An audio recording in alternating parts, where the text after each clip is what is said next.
अस्सलाम वालेकुम dear readers, welcome to दिया ज़ारा नॉवेल्स। उम्मीद करती हूँ आप सब खैरियत से होंगे। सबसे पहले आप लोगों से रिक्वेस्ट है कि प्लीज़ हमारा चैनल सब्सक्राइब कर दें, ठीक है। और हमारे नावल राइटर को एक वॉइस ओवर की ज़रूरत है, तो अगर कोई इंटरेस्टेड है तो वो हमसे इनबॉक्स में और डिस्क्रिप्शन बॉक्स में हमारा ईमेल लिंक है, तो वहाँ से जाके हमसे रब्ता करें, ठीक है। और अगर किसी ने पहला नावल नहीं पढ़ा, इनका पहला एक और भी नावल है, अगर किसी ने नहीं रीड किया तो ऑल ऑडियो नावल पे अवेलेबल है, वहाँ से जाके रीड कर सकते हैं। और इनका FB पेज भी है दिया ज़ारा नावल्स के नाम से, ठीक है। आप वहाँ से भी जाकर हमारा पेज फॉलो कर सकते हैं। चलते हैं अपने आज के नावल की जानिब। एपिसोड 5 माई पोजेसिव लव। राइटर दिया ज़ारा। कदमों की आवाज़ उस सड़क पर गूंज रही थी। सड़क के दोनों तरफ हरियाली थी और जगह जगह दरख्त लगे हुए थे। वो संजीदा चाल चलता मज़ीद आगे बढ़ा और फिर इस हरियाली की तरफ जाते वो कच्ची ज़मीन पर आकर रुक गया था। उसकी काली छड़ी ज़मीन पर पड़ी तो वहाँ खड़े चंद आदमियों को अपनी तरफ मतवज्जा कर गई। शुरू करो। कलाई पर बांधी काली घड़ी को देखते हुए उसने मध्यम सर्द आवाज़ में हुक्म सादिर किया। वो इस वक्त अटावा के कब्रिस्तान में खड़े थे, जहां इस वक्त एक मौलवी, फैजी, 4 गार्ड्स, 96 कब्रें और वो बेरहम बादशाह मौजूद थे। मौलवी ने असबाब में सर हिलाया था। सामने एक साथ 4 कब्रें बनी हुई थी, जिनकी मिट्टी गीली थी और उन पर ताज़ा ब्लैक रोज़ पड़े हुए थे।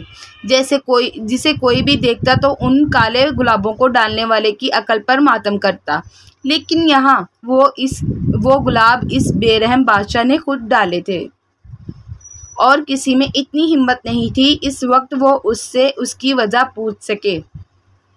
मौलवी ने नमाज जनाजा पढ़ाना शुरू की थी। उसकी आंखें सर्द हुई और फिर साकित हो गई। वो सामने 4 कब्रों को देख रहा था। वो 4 कब्रें उसके किसी खास की नहीं थी।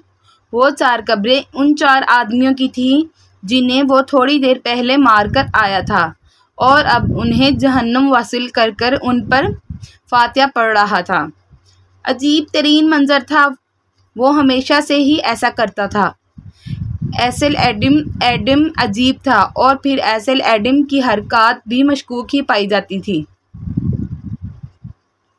नमाज जनाजा मुकम्मल हुआ था। उसने सर्द सी नज़र से एक गार्ड को देखा जो सर हिलाते किसी रोबोट की तरह मौलवी साहिब को वहां से ले गया था।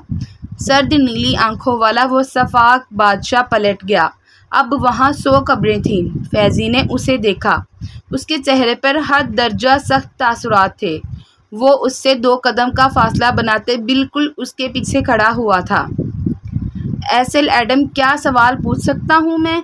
वो हिचकिचाते लहजे में बोला था। इस वक्त वो उसकी पुश्त देखकर भी अंदाज़ा लगा सकता था कि एसेल एडम किस कदर संजीदा है। पूछो। उसने अपनी काली छड़ी ज़मीन से उठाते दोनों हाथों से उसे फोल्ड करते कोट की जेब में रखा।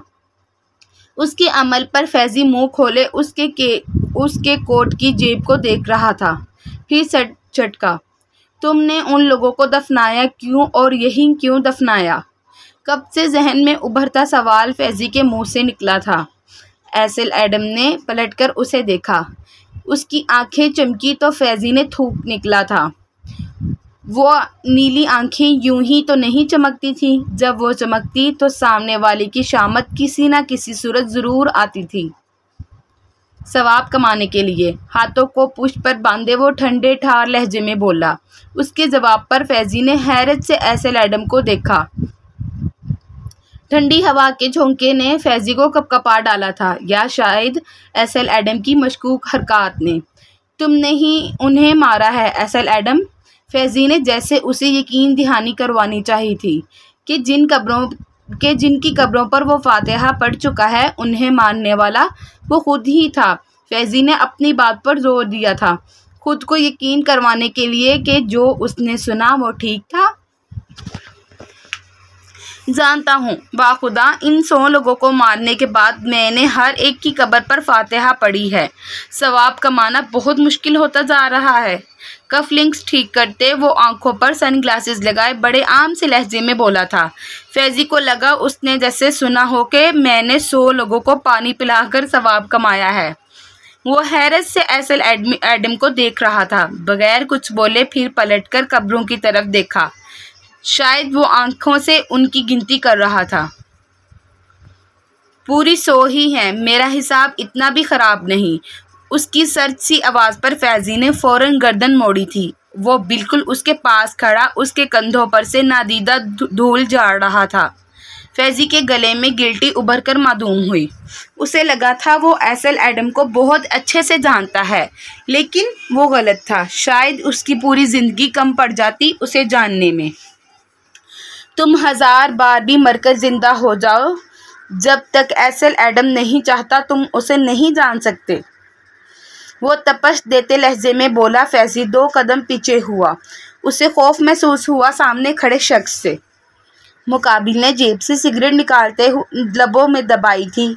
फैजी ने उसके मुंह से धुएं को निकलते देख झुरझुरी ली। एसल एडम, तुमने इन 100 आदमियों को फ़कत सवाब कमाने के लिए मार दिया? वो अब भी हैरत में था। दिमाग सुन्न हो रहा था। उसकी बात पर एसल एडम की आंखें फिर से चमकी। आह, वो चमकती नीली आंखें और लबों पर उभरने वाली वो सर्द मुस्कुराहट। वो दिल चुरा लेने वाली शख्सियत रखता था। तुम एक तरफ ठीक हो और दूसरी तरफ गलत। लापरवाही से बोलते सिगरेट का कष्ट लेते उसने धुआं हवा में छोड़ा। तेज़ सर्द फिजा जिस्म को कपकपा देने को काफ़ी थी। माहौल अजीब हैबतनाक हुआ था। कैसे? फैजी ने सवालिया नज़रों से नासमझी से उसे देखा। तुम सही हो, मैंने सवाब कमाने के लिए उन्हें मार दिया, लेकिन तुम गलत हो कि मैंने फ़कत 100 लोगों को मार दिया। दरअसल दूसरे कब्रिस्तान में जगह नहीं थी। सिगरेट ज़मीन पर फेंकते उसने कीमती ऑक्सफोर्ड से इसे मसल डाला। उसके लहजे में छिपी शफ़ाक़त पर फैजी का दिल कांपा था। वो नहीं जानता था कि अपने 27 साल ज़िंदगी में जब से एसल एडम ने होश संभालते कनाडा संभाला था, उसने कितने लोगों को मारकर इस मकाम को हासिल किया था। और काले गुलाब, उसने दूर से इन कब्रों को देखते सवाल किया जिन पर काले गुलाब थे। एसल एडम ने उसके चेहरे को देखा। वहाँ खौफ था। वो धीरे से सर्द हंसी हंसा। काले गुलाब। वो 2 पल खामोश हुआ। सर्द सी खामोशी। वो कीमती है और ख़ास, और एसल एडम को ख़ास चीज़ें पसंद नहीं। मेरे दुश्मन भी तो ख़ास हैं। वो एसल एडम को इंसान नहीं बनने देते। उनकी वजह से एसल एडम अपने पसंदीदा तासरात को बार बार देखता है। तुम्हें पता है मुझे क्या पसंद है? आईब्रो उठाते वो फैजी को देखते सर्द बर्फीले लहजे में बोला। फैजी ने नासमझी से उसे देखा, या शायद उसे पता था एसल एडम को क्या पसंद है। खौफ। उनके चेहरे पर उभरने वाला खौफ ज़दा तासुरात मुझे बावर करवाते हैं। एसल एडम एक दरिंदा है और मुझे दरिंदगी पसंद है, इसलिए एक छोटा सा नजराना उनकी जीनत। पैंट की पॉकेटों में हाथ डालते उसके तासुरात सपाट थे। फैजी ने एक नज़र उसे देखा। वो वाकई अजीब था। फैजी अच्छे से जानता था काले गुलाब किस कदर मुश्किल से मिलते हैं, उनकी कीमत कितनी ज़्यादा होती है, और काले गुलाब हर जगह नहीं पाए जाते, और वो उन्हें अपनी दुश्मनों को पेश कर रहा था। लेकिन फैजी शायद भूल गया था वो एसल एडम था, अरबों की दौलत का मालिक, एक बिलियनियर। चीज़ों को खरीदना उसके बाएं हाथ का खेल था, लेकिन उसके बावजूद भी उसे चीज़ें छीनना पसंद था। कुछ और पूछना है? आईब्रो उचकाते उसने सवालिया हुआ था। फैजी ने कुछ सोचते लब खोले। हाँ, वो ध्यान से फैजी, अभी थोड़ा और सवाब कमा सकता हूँ मैं। फिर से एक से शुरू करने का दिल चाहा है मेरा। उसकी बात काटते वो उन 4 कब्रों की तरफ देखते बोला। फैजी ने कब्रों के बाद उसके चेहरे की तरफ देखा, फिर नफ़ी में सर हिलाया। नहीं, रहने दो, मैं कवारा नहीं मरना चाहता। मासूम सी शक्ल बनाए वो रूखे लहजे में बोला। एसल एडम ने इस्बात में सर हिलाया और पलट गया। सिर्फ हार्टलेस नहीं बल्कि हार्ट ब्रेकर भी है। उसकी पुश्त को घूरते हुए वो मुंह बनाए बोला। एसल एडम ने ठीक कहा था, फैजी उसे कभी नहीं जान पाएगा। वो हर बार उसके नए रूप से मिलता था जो पहले वाले से भी बहुत मुख्तलिफ होता था।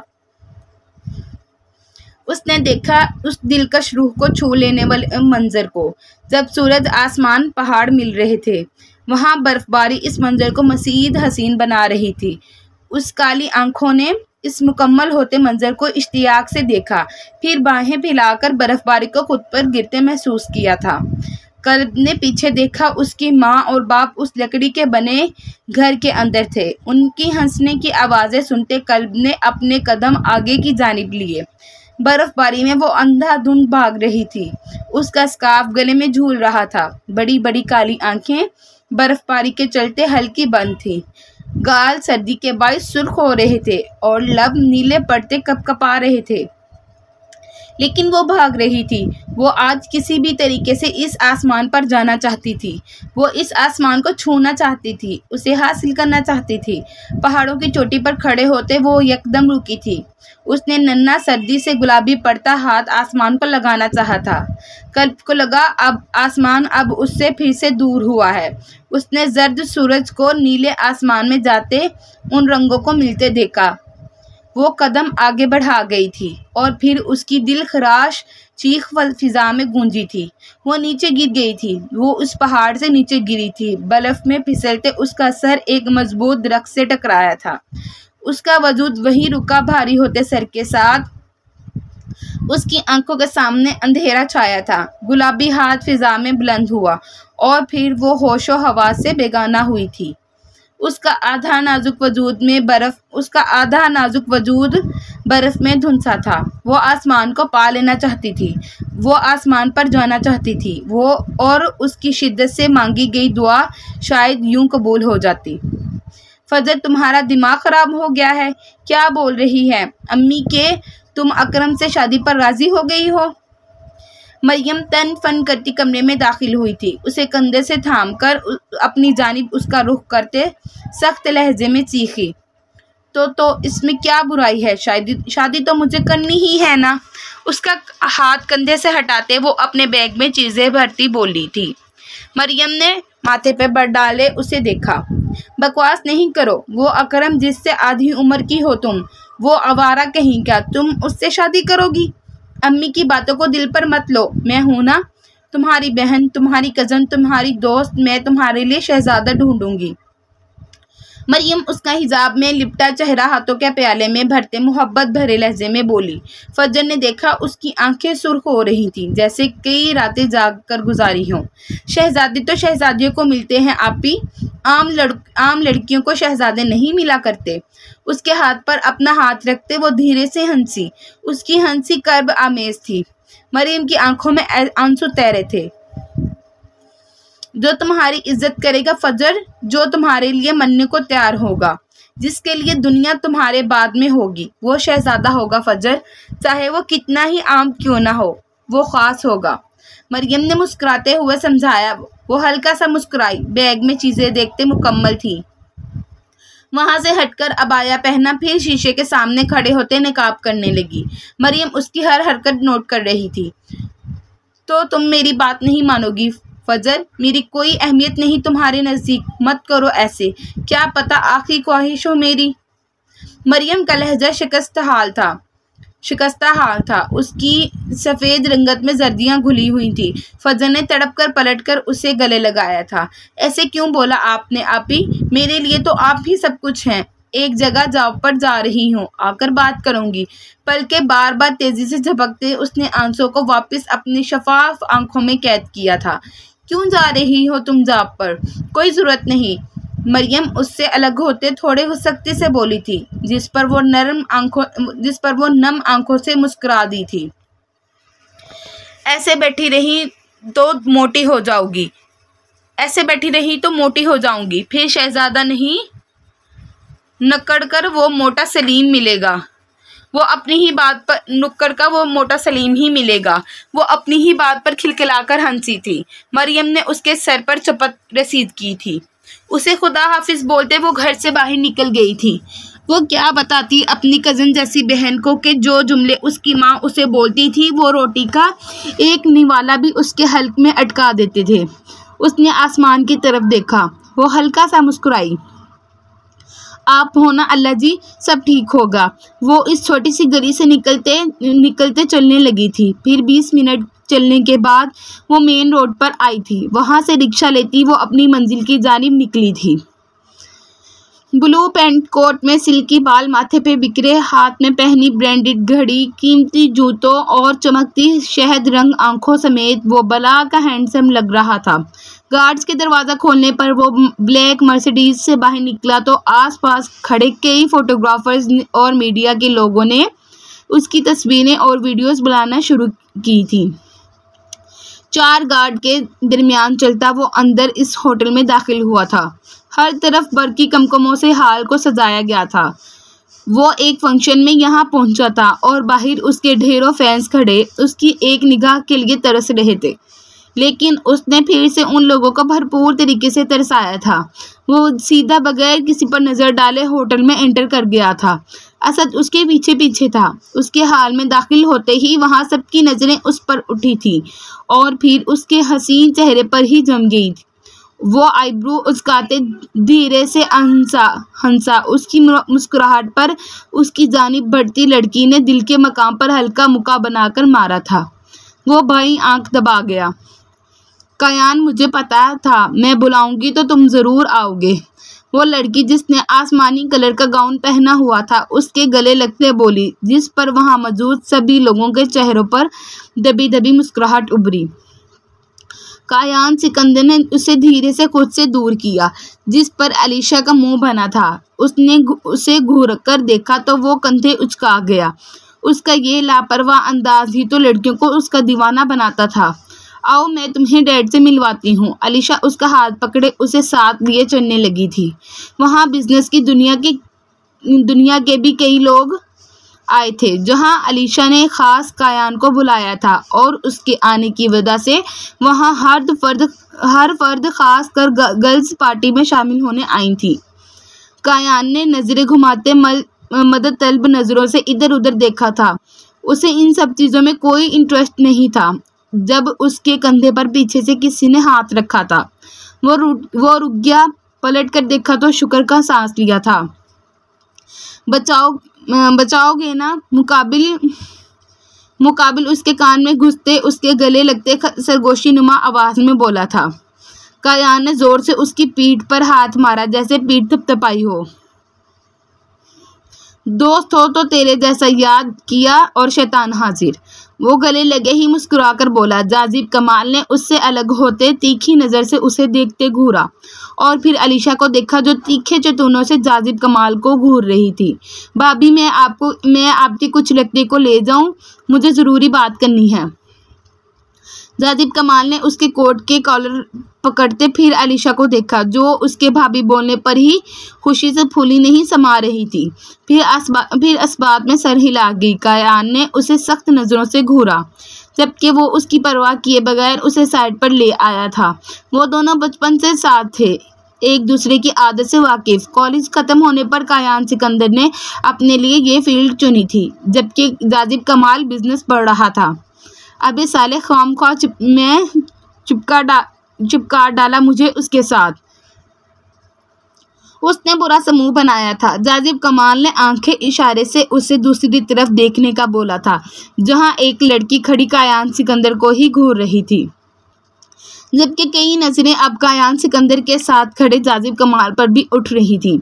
मुझे पार्टी के बाद पर्सनल फ्लैट पर मिलना और ज़रा डिटेल में बताना। वो लड़की मर गई जिसका गला दबाकर मारना चाहता था। यह शिकार बच गया। मैं ज़रा अभी आता हूँ।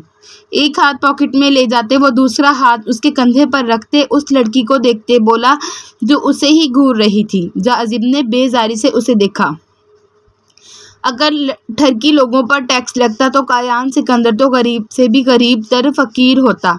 साले, और तू जो मेरे पीछे लगा है ना आशिक बन के, हट जा वरना दुनिया से हटा दूंगा। जाजिब कमाल ने उसकी कमर में धमुका रसीद किया, जिस पर कायान सिकंदर ने उसे आंखें दिखाईं। कोई कह सकता था वो कायान सिकंदर जो लोगों के एहसासात की परवाह नहीं करता था, वो यूं सामने खड़े इंसान की मार खा रहा था।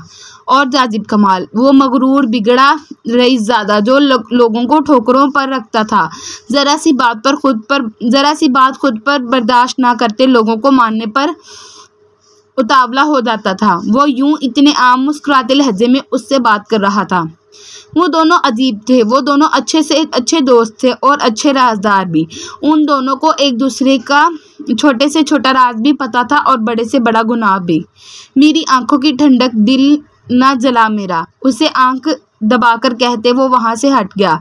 उसका रुख सीढ़ियों की तरफ था। उसने जाते जाते जबान दांतों तले दबाई, उस लड़की को देखते बाईं आंख दबाई थी, जिस पर उसने बाल कान के पीछे अड़सते कदम सीढ़ियों की तरफ लिए। जाजिब कमाल ने कहर ढाती नजरों से उस लड़की को देखा। बेबी, यहाँ हूँ मैं। वो सोफे पर सुकून से बैठा था जब दरवाज़ा हल्के से खुला। उस लड़की ने सोफे पर सुकून से बैठे इस हसीन शख्स को देखा जो चमकती नज़रों से उसे देख रहा था। वो लड़की बड़ी अदा से आगे बढ़ी थी, पीठ जाकर उसकी गोद में बैठी। कायान सिकंदर के लबों पर मुस्कुराहट फैली, तीखी सी मुस्कुराहट।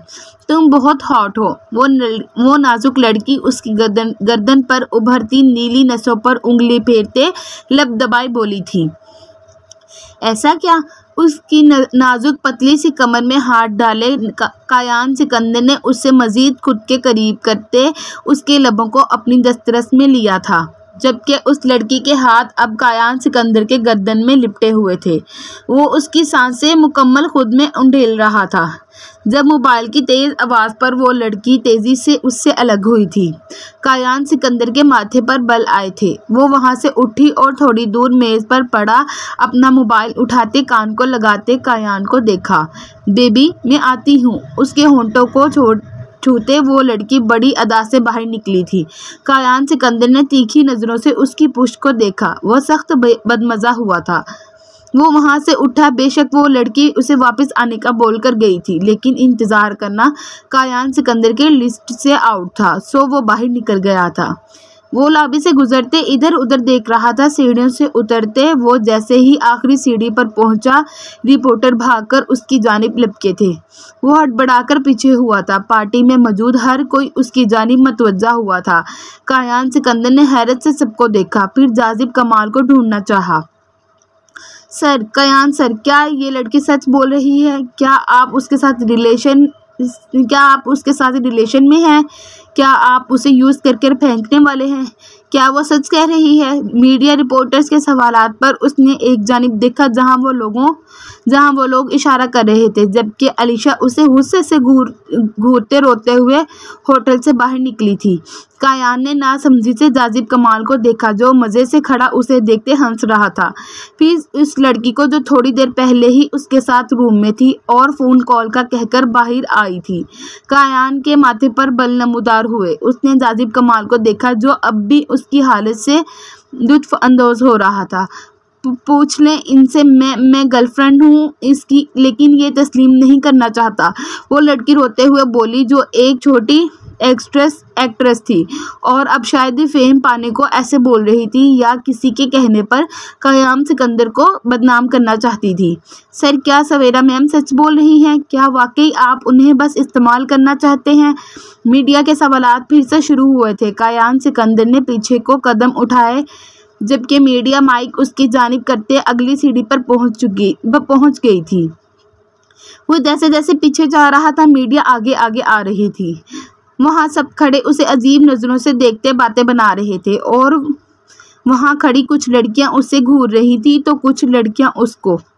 जब बाहर से तेज़ आवाज़ उभरी थी, वहाँ से औरतों का एक ग्रुप होटल हॉल में दाखिल हुआ, जिनकी जानिब वो चालाक लड़की रोते हुए बढ़ी थी। शायद वो सोच समझकर सारी प्लानिंग पहले ही किए बैठी थी। वो बुरी तरह ट्रैप हुआ था। वो औरतें उसे यूं घूर रही थी जैसे अभी कच्चा चबा जाएंगी। उसने गार्ड्स को देखा और फिर सर ऊंचा करते असद को, जिन्हें इनमें से कई औरतें वहीं रुककर काफ़ी सुना रही थीं। सर आपकी खामोशी क्या हाँ है?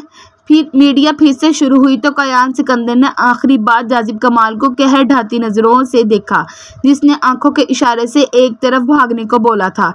क्या प्रूफ है तुम्हारे पास? जाजिब कमाल की तेज गरजती आवाज हाल में गूंजी। सारी मीडिया उसकी जानिब पलटी थी। उस लड़की ने डरते जाजिब कमाल को देखा, जो सख्त नजरों से उसे घूर रहा था, जबकि कयान सिकंदर ने एक फ्लाइंग की जाजिब कमाल की तरफ उछालते वहां से होटल के बैक साइड पर कदम बढ़ाए। जब एक मीडिया मेंबर की नज़र उस पर पड़ी थी, वो वहां से भागते होटल की बैक साइड पर आते एक कमरे में बंद हुआ था, जहां बहुत सारा सामान पड़ा हुआ था, जबकि पीछे उसके गार्ड्स और जाजिब कमाल के खास बंदे अब मीडिया को रोक रहे थे। Bloody hell! वो मोबाइल पर नंबर मिलाते अब दूसरी जानिब असद पर चीख रहा था। फोन स्पीकर पर रखते उसने नीचे बैठते शूज ठीक किए थे। सर आप उधर ही रहे, मीडिया होटल के फ्रंट डोर के साथ बैक डोर पर भी है। वो लड़की सवेरा कह रही है उसके पास वीडियो भी है आपकी और उनके साथ कुछ क्लोज मूवमेंट। तो मैं क्या करूं? वो लड़की खुद आई थी मुझसे चिपकने, मैं नहीं गया था। जल्दी इस झमेले को संभालो वरना तुम्हारा हशर कर दूंगा मैं। वो सख्त गुस्से में बोलते खड़ा हुआ था। सर मैं ट्राई कर रहा हूँ। असद की आवाज़ उभरी और फिर फ़ोन कट गया। उसने देखा फ़ोन बंद हो चुका था। कयान सिकंदर ने शदीद गुस्से में फ़ोन दीवार पर दे मारा था। उफ, ये लड़कियाँ हैं ये आफतें, ब्लडी बिच! वो शिद्दत से चिल्लाया था। साथ उस कमरे को मुड़कर देखा जहां होटल का काफ़ी सामान पड़ा था। बेतरतीबी में लड़ा था कई बॉक्स, क्रॉकरी, पुराने बड़े बड़े पर्दे वगैरह। उसने गुस्से से वहां पड़ी प्लेट्स को टेबल से नीचे गिराया था। एक नुस्वानी आवाज़ पर उसने पलटकर देखा, जहां अबाया में खड़ी वो लड़की डर से कांपी थी। कयान ने देखा उसके जिस्म पर अबाया था, सर पर हिजाब आधा किया हुआ था। शायद वो निकाब कर रही थी जब वो यहाँ आया था। फजर फुर्ती से कमरे से बाहर निकलने वाली हुई थी जब कयान सिकंदर ने तेजी से आगे बढ़ते उसके पेट पर हाथ जमाते उसे घुमाते दीवार के साथ पिन किया था। बाहर से आती कदमों की आवाज़ पर फजर की आंखें फैली थी। इससे पहले वो चीखने के लिए मुंह खोलती, कयान सिकंदर ने उसके चेहरे पर लगे मास्क पर हाथ रखा था और उसके कांपते वजूद को घसीटते वहां कदरे एक अंधेरे कोने में छिपते उसके मजीद नज़दीक हुआ था, जिस पर फजर की सांसें बुरी तरह उखड़ी थी। बिल्कुल चुप, आवाज़ निकली तो इधर ही गला दबा कर मार डालूंगा, किसी को कानो कान खबर भी नहीं होगी। भारी हाथ मजीद सख्ती से जमाए वो उससे आंखें दिखाते सख्त लहजे में बोला था। फजर उसकी गिरफ्त में चिड़िया की तरह पड़पड़ाई थी। किसी भी हाल में इस लड़के को ढूंढो और इसका निकाह करवाओ उस लड़की से। क्या समझा है इसने लड़कियों को? दो औरतों की आवाज़ पर कयान सिकंदर ने ज़रा सा गर्दन निकालते दरवाजे को देखा, जहां दरवाज़ा खुलने पर वो एक हाथ दीवार पर जमाए दूसरा उस नाजुक अंदाम लड़की की कमर में डाले घूमते दीवार के साथ चिपका चुका था।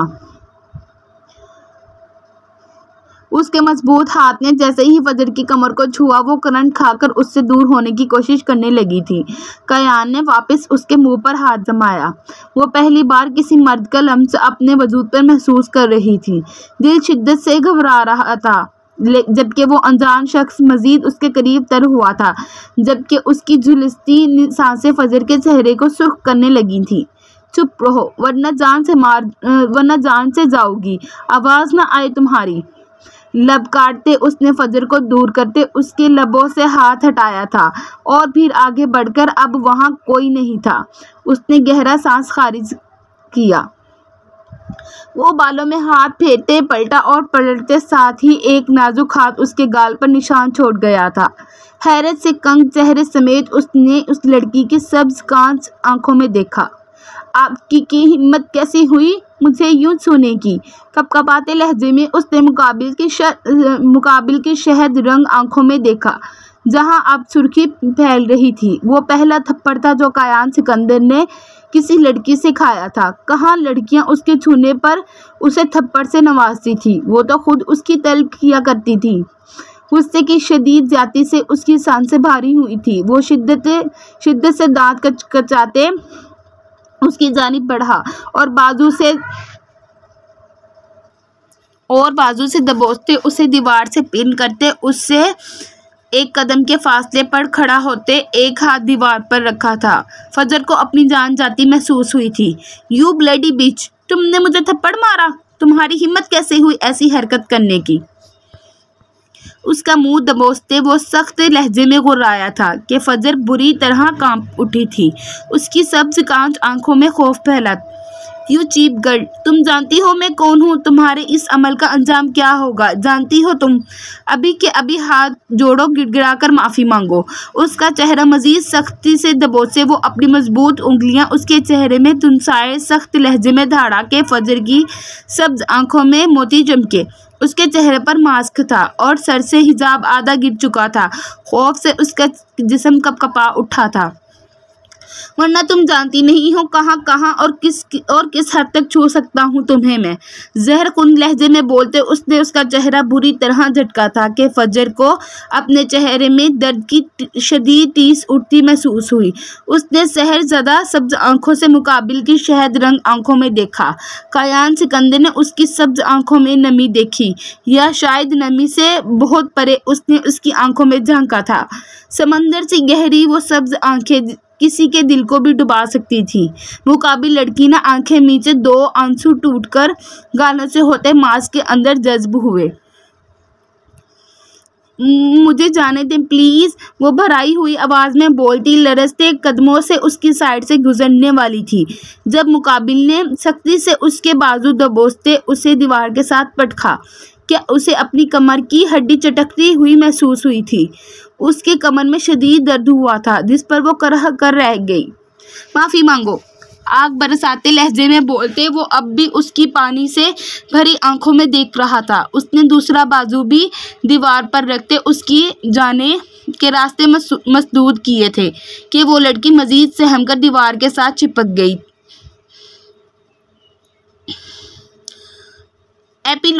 एपीलॉन्ग है काफ़ी, तो लाइक भी लाजमी करिए। तकरीबन 600 लाइक होने चाहिए। ओके, कैसी लगी एपिसोड वो भी बताइएगा और प्लीज़ हमारे चैनल को सब्सक्राइब कर दी। ठीक है, आप लोगों से रिक्वेस्ट है, आप लोगों का 1 सेकंड लगेगा। प्लीज़ उम्मीद करती हूँ हम सबको नावल पसंद आया होगा। ठीक है, अल्लाह हाफिज़।